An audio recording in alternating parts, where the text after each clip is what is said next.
हमारे देश में हर साल एक बेटर फ्यूचर के लिए 20 से 25 लाख लोग यूएस, कनाडा और यूके जाते हैं। कुछ लोग पढ़ने के लिए, कुछ लोग जॉब करने के लिए एंड कुछ लोग हमेशा के लिए अपना घर छोड़कर सेटल होने के लिए। इनमें से जो सबसे ज्यादा लोग होते हैं वो होते हैं पंजाब से और हरियाणा के, क्योंकि इन स्टेट से ऑलरेडी बहुत सारे लोग यूएस और कनाडा में सेटल्ड हैं। तो उन लोगों को देखकर यहां रह रहे लोगों को भी ऐसा लगता है कि हम भी उसी तरह का फ्यूचर उन कंट्रीज में जाकर बना सकते हैं। आज इंडिया में कुछ ऐसे भी गांव हैं जिन गांव के बच्चों का सिर्फ एक ही सपना है कि बड़े होकर बस यूएसए और कनाडा ही जाना है। इन गांव के कुछ घरों में परमानेंटली ताले लग चुके हैं, क्योंकि इन घरों के लोग हमेशा के लिए अपना देश, अपना गांव, अपना घर छोड़कर यूएस और कनाडा में जाकर बस गए हैं। अगर लोग अपना घर, अपना गांव, अपना देश छोड़ने का इतना बड़ा डिसीजन ले रहे हैं तो क्यों लोगों को यह डिसीजन इंडिया में रहकर लेना पड़ रहा है? एंड इस बात का सिर्फ एक ही जवाब है, वो है पैसा। पैसे से बनने वाला एक बेटर फ्यूचर और पैसे से होने वाला वो बेटर लाइफस्टाइल। एक एग्जांपल से समझने की कोशिश करते हैं। यूएसए और कनाडा में चलता है dollar. $1 is equal to 80 Indian rupees.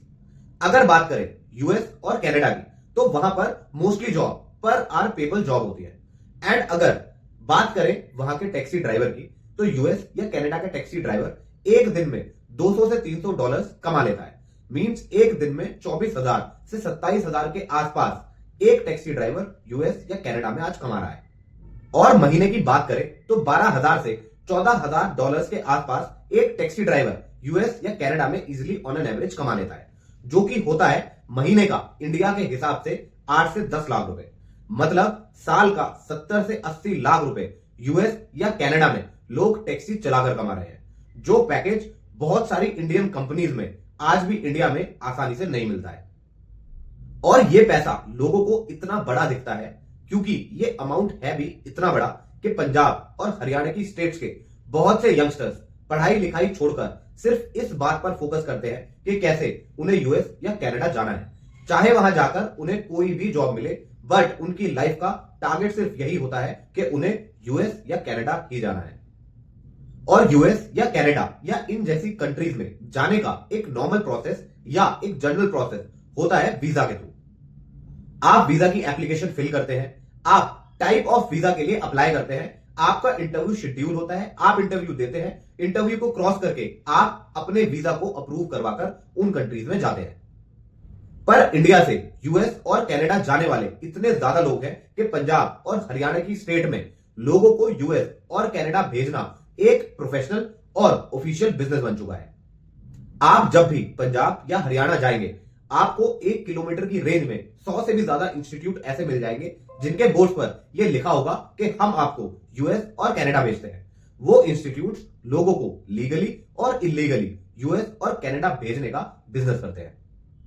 United states का लॉ यह कहता है कि अगर किसी भी इंसान को अपनी कंट्री में किसी भी तरह की कोई प्रॉब्लम हो रही है एंड उस इंसान ने किसी भी तरीके से लीगली और इलीगली बॉर्डर क्रॉस कर लिया है एंड अब अगर वो यूएस की लैंड पर है तो वो ऑफिशियली यूएस में रह सकता है।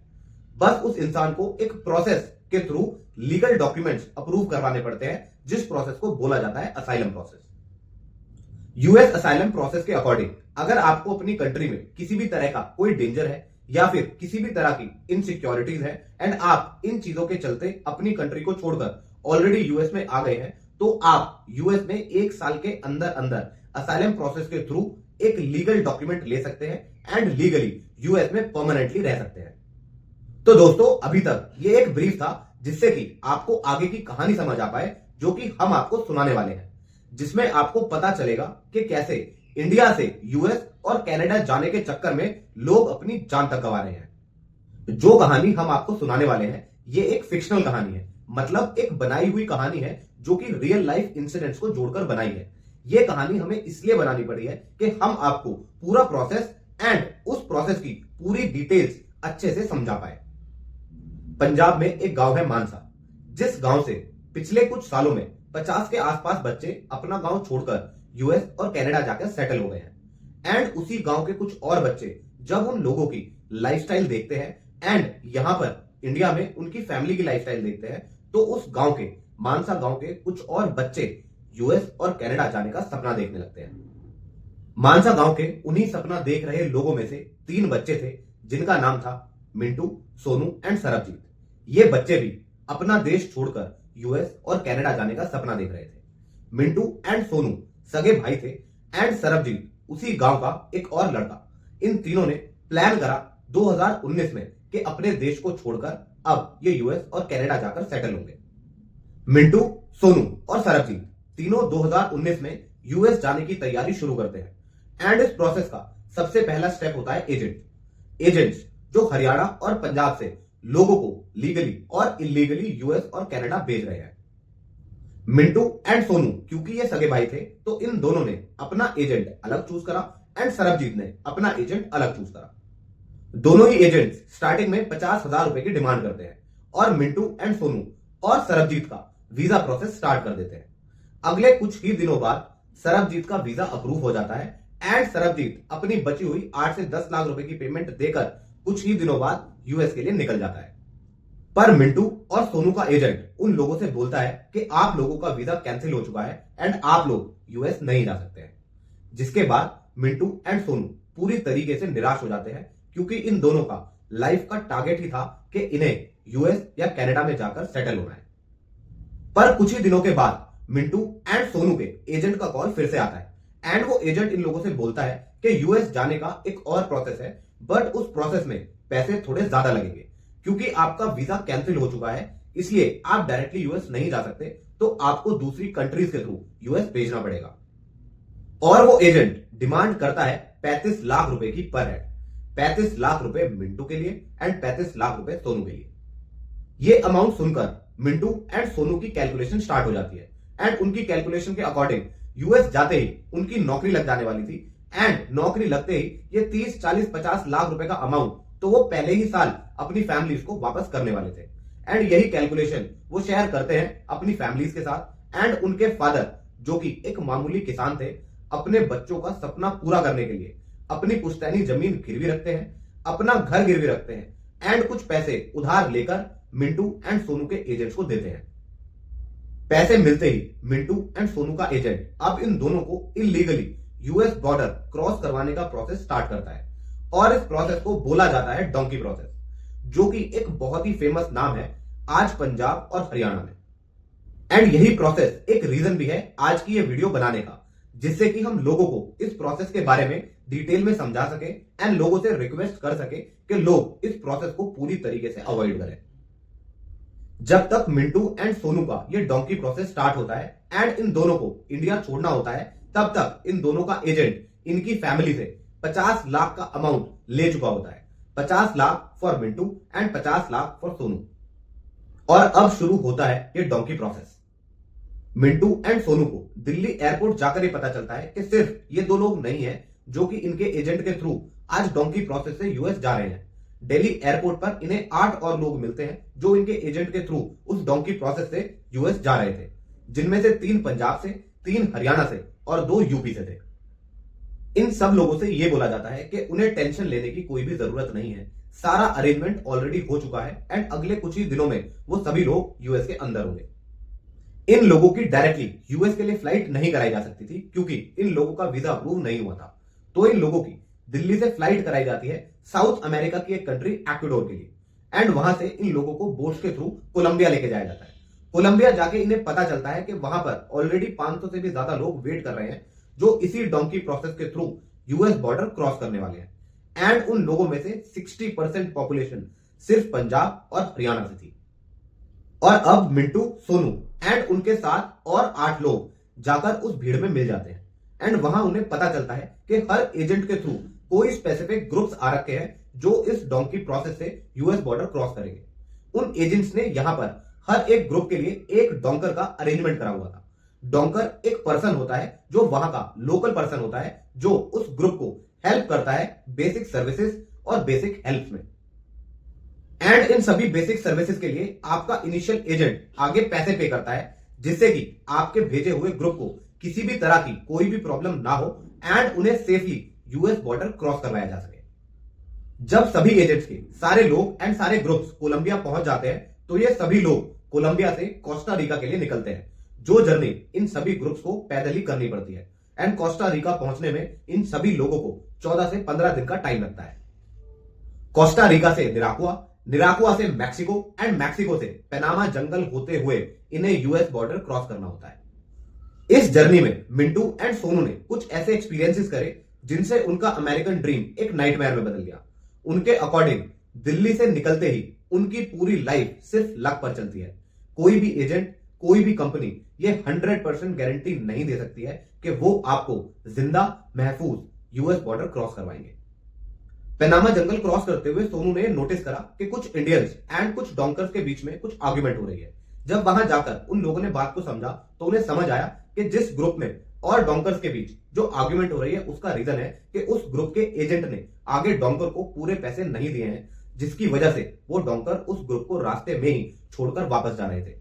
एंड जब उस इंडियन ग्रुप के एक लड़के ने उन डोंकर से बात करने की कोशिश करी तो उन डोंकर्स ने उस लड़के को वहीं पर गोली मार दी। उस लड़के का नाम था मलकीत, जो कि हरियाणा के कैथल से बिलोंग करता था। मलकीत की फैमिली को 1 महीने बाद पता चला कि उसे पनामा जंगल में गोली मार दी गई है। एंड आज भी मलकीत की डेड बॉडी पनामा जंगल के किसी कोने में ही पड़ी है। पनामा जंगल के रास्ते में उन ग्रुप्स पर मैक्सिकन माफिया ने भी अटैक करा एंड जिसके भी पास जो भी लूटने लायक सामान था वो सभी लूट लिया गया। एंड उन 500 लोगों के ग्रुप से 2 से 3 लोगों को मैक्सिकन माफिया किडनैप करके अपने साथ भी ले गया। सोनू ने जब इस चीज की इंक्वायरी करनी चाहिए तो सोनू को यह बताया गया कि जो लोग इस मैक्सिकन माफिया ने किडनैप करे हैं, इन लोगों के ह्यूमन ऑर्गन्स की ये माफिया मैक्सिको से तस्करी करेगा, जिसके लिए इन्हें बहुत बड़ी मात्रा में पैसे मिलने वाले हैं। जंगल के इन रास्तों में कभी कभी लोगों को महीने तक लग जाते हैं एंड लोगों के पास खाना, पानी, सब सामान रास्ते में ही खत्म हो जाता है। मिंटू एंड सोनू ने इस जंगल की जर्नी में लोगों को अपना पसीना पीकर गुजारा करते हुए भी देखा है। यूएस जाने का जंगल का यह रास्ता इतना ज्यादा डेंस है कि इस रास्ते में इतने खतरनाक इंसेक्ट, सांप और पेड़ पौधे हैं जिनकी वजह से बहुत से लोग इस प्रोसेस के रास्ते में ही अपनी जान दे देते हैं। और ऐसा ही हुआ मिंटू के भाई सोनू के साथ भी। जब डोंकीज का वो ग्रुप आराम करने के लिए एक जगह पर रुका हुआ था, वहीं पर उस ग्रुप के 3 लोगों को सांप ने काट लिया, जिनमें से एक सोनू भी था। ग्रुप के किसी भी मेंबर के साथ अगर इस तरह की मिसहैपनिंग हो जाती है तो उस मेंबर को पीछे छोड़ दिया जाता है, जिससे कि और लोगों की स्पीड कम ना हो एंड लोग एक्सपेक्टेड टाइम पर यूएस बॉर्डर को क्रॉस कर सके। और ग्रुप के किसी भी मेंबर के साथ अगर उस तरीके की मिसहैपनिंग हो जाती है जो कि ट्रीटेबल बिल्कुल भी नहीं है, तो डोंकर्स उस मेंबर को वहीं पर गोली मार देते हैं, जिससे कि वो मेंबर तड़प तड़प कर ना मरे। और ऐसा ही हुआ मिंटू के सगे भाई सोनू के साथ भी। सोनू ने मिंटू के सामने ही दम तोड़ दिया एंड मिंटू को सोनू की डेड बॉडी वहीं जंगलों में छोड़नी पड़ी। जब तक वो पूरा ग्रुप यूएस बॉर्डर पर पहुंचा, तब तक उस पूरे ग्रुप में से कम 50 लोग अपनी जान गंवा चुके थे। इस डोंकी प्रोसेस के थ्रू जो लोग अपनी फैमिलीज के साथ यूएस के उस बॉर्डर पर पहुंच गए, वो अपना अमेरिकन ड्रीम पूरा होते देख बहुत ही ज्यादा खुश थे। बट वहीं पर दूसरी तरफ कुछ ऐसे लोग भी थे जिन्होंने अपना ये ड्रीम पूरा करने के लिए बहुत ही बड़ी कीमत चुकाई थी एंड अब अपना ड्रीम पूरा होने के बाद भी उन्हें यह समझ नहीं आ रहा था कि इस अचीवमेंट पे वो खुश हो या फिर दुखी। और ऐसा ही एक इंसान था मिंटू, जिसने अपना अमेरिकन ड्रीम तो पूरा कर लिया था, बट इस अमेरिकन ड्रीम की जर्नी में अपने सगे भाई को खो दिया था एंड अब इस अमेरिकन ड्रीम की कोई भी एक्साइटमेंट या कोई भी खुशी मिंटू के अंदर नहीं थी। मिंटू एंड सोनू की तरह हर साल यूएस और कनाडा जाने के लिए हमारे देश के हजारों बच्चे अपनी लाइफ, अपनी फैमिली का फ्यूचर, अपनी फैमिली का फाइनेंस सब कुछ कॉम्प्रोमाइज कर देते हैं। और जो भी जॉब्स ये लोग यूएस और कनाडा में टारगेट करते हैं, वो कोई भी रेप्यूटेड जॉब नहीं होती है जिन्हें प्राउडली आप सोसाइटी में बताना चाहें। ये सभी इलीगल इमिग्रेंट्स जो कि इंडिया से यूएस या कनाडा जाते हैं, या तो petrol pump, shopping mall, grocery store या टैक्सी जैसे ही जॉब्स कर रहे होते हैं। यूएस, यूके, कनाडा, जिस भी कंट्री में आप लोग जाने का प्लान कर रहे हैं, उस कंट्री में लीगल तरीके से ही जाइए। ऐसा नहीं है कि इस डोंकी प्रोसेस के बारे में हमारे देश के लोगों को या स्पेसिफिकली उन लोगों को जो लोग यूएस या कनाडा जाने का प्लान कर रहे हैं, उन लोगों को ना पता हो। बट जब लोग इस प्रोसेस को कंपेयर करने लगते हैं उस पैसे के साथ जो कि वो प्लान कर रहे हैं यूएस में और कनाडा में, तो लोगों को अपनी जान उस पैसे के सामने सस्ती लगने लगती है। डोंकी प्रोसेस बिल्कुल भी एक तरीका नहीं है किसी भी कंट्री में एंटर होने का एंड इसी डोंकी प्रोसेस को मना करते हुए हजारों वीडियोस आपको यूट्यूब पर मिल जाएंगी उन लोगों की जिन लोगों ने या जिन लोगों की फैमिलीज ने खुद बहुत ही बड़ी बड़ी प्रॉब्लम्स झेली हैं इस डोंकी प्रोसेस की वजह से। लोगों ने अपनी जान तक गंवा दी है, लोग फाइनेंशियली पूरी तरीके से बर्बाद हो चुके हैं, लोगों के घर पूरी तरीके से खत्म हो गए हैं सिर्फ इस डोंकी प्रोसेस की वजह से। तो गाइस, जितने भी लोग इंडिया से बाहर जाने का प्लान कर रहे हैं वे रिक्वेस्ट कि प्लीज अपने प्लान की ठीक से रिसर्च करें, उन प्रोसेसेस को, जो प्रोसेस आपने बाहर जाने के लिए फाइनल करे हैं, उन प्रोसेस का हर एक एंगल ठीक से समझें एंड लीगल तरीके से ही उन प्रोसेसेस को फॉलो करें, जिनसे कि आपकी और आपकी फैमिली की लाइफ बेटर बन सके, ना कि help. So guys, that's it for today. Hope you like the content. Thank you so much for your time. Be healthy, keep growing, keep supporting. Thank you everyone.